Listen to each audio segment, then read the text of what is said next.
Ever pondered the significance of web application security?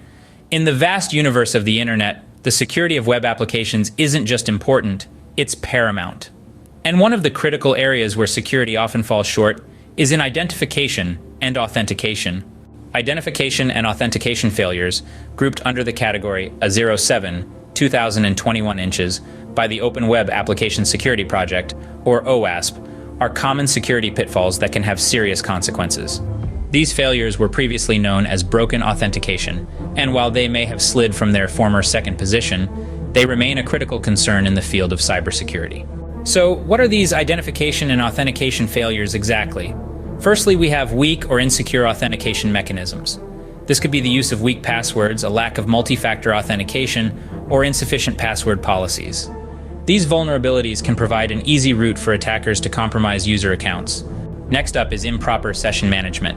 This could involve inadequate session timeout configurations or vulnerabilities that allow for session fixation or session hijacking. These flaws can lead to unauthorized access to user accounts. Then we have insecure password storage. If passwords are stored in plain text or weak hashing algorithms are used without proper salting, it becomes significantly easier for attackers to obtain and exploit user credentials. Another common issue is user enumeration. This happens when attackers are able to enumerate valid user accounts through different responses or error messages. This can aid in brute force attacks or enable targeted attacks on specific accounts. Insufficient account recovery and reset mechanisms are another concern. If the procedures for account recovery or password resets are inadequate, they might be vulnerable to social engineering or easily guessable answers to security questions.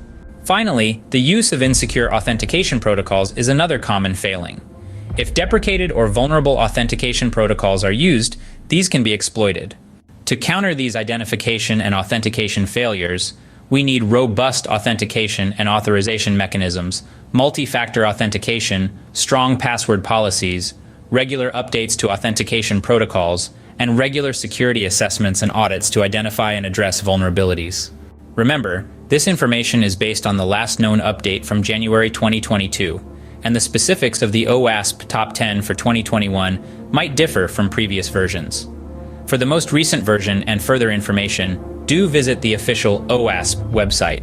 In summary, identification and authentication failures are common security issues that can have serious implications for web applications. By understanding these issues and implementing robust security measures, we can significantly reduce these vulnerabilities and strengthen the security of our web applications. Because in the world of cybersecurity, knowledge is power.